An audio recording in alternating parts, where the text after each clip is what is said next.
അഹമ്മദാബാദ് വിമാന ദുരന്തത്തിന്റെ പശ്ചാത്തലത്തിൽ ശക്തമായ നടപടികളുമായി DGCA. എയർ ഇന്ത്യയിൽ നിന്നും നിർണായക രേഖകൾ DGCA ആവശ്യപ്പെട്ടു.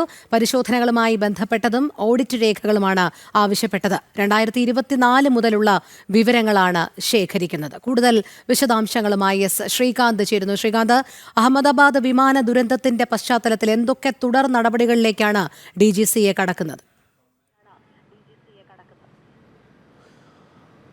അഹമ്മദാബാദ് വിമാന ദുരന്തത്തിൻ്റെ പശ്ചാത്തലത്തിൽ രാജ്യത്താകമാനം ഈ വിമാന സർവീസുകൾ അതോടൊപ്പം തന്നെ ഈ വിമാന കമ്പനികളുമായി ബന്ധപ്പെട്ട് ശക്തമായ പരിശോധനകൾ നടക്കാൻ പോവുകയാണ്. ഒപ്പം കഴിഞ്ഞ ദിവസം ഒരു ഡ്രാഫ്റ്റ് തയ്യാറാക്കിയിരുന്നു. അതായത് വിമാനത്താവളത്തിന് സമീപത്തെ കെട്ടിടങ്ങൾ, മരങ്ങൾ ഒക്കെ തന്നെ നീക്കം ചെയ്യുക എന്നുള്ളതായിരുന്നു. അത് ഒരു പടി കൂടി കടന്ന് ഇപ്പോൾ എയർ ഇന്ത്യയോട് ചില കണക്കുകളും രേഖകളും ആവശ്യപ്പെട്ടിരിക്കുകയാണ് DGCA.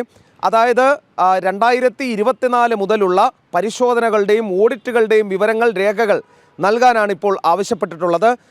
ചില വിമർശനങ്ങൾ ഉയർന്നത് എയർ ഇന്ത്യയുടെ വിമാനങ്ങൾ കൃത്യസമയത്ത് സാങ്കേതികമായ അതിൻ്റെ തകരാറുകൾ പരിഹരിക്കുന്നില്ല, അല്ലെങ്കിൽ അത് സർവീസ് നടപടികൾ അതിൻ്റെ സർവീസ് ചെയ്യേണ്ട സമയത്ത് അത് സർവീസ് ചെയ്യുന്നില്ല തുടങ്ങിയ ആക്ഷേപങ്ങൾ ഉയർന്നിരുന്നു. അത് വളരെ പഴക്കം ചെന്നതാണ്.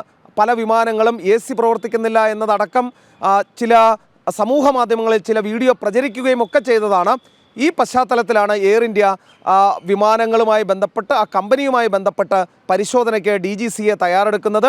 രേഖകൾ ചോദിച്ചിട്ടുണ്ട്, അത് പരിശോധിക്കും. വീഴ്ചകളുണ്ടെങ്കിൽ നടപടിയെടുക്കാനാണ് DGCAയുടെ തീരുമാനം.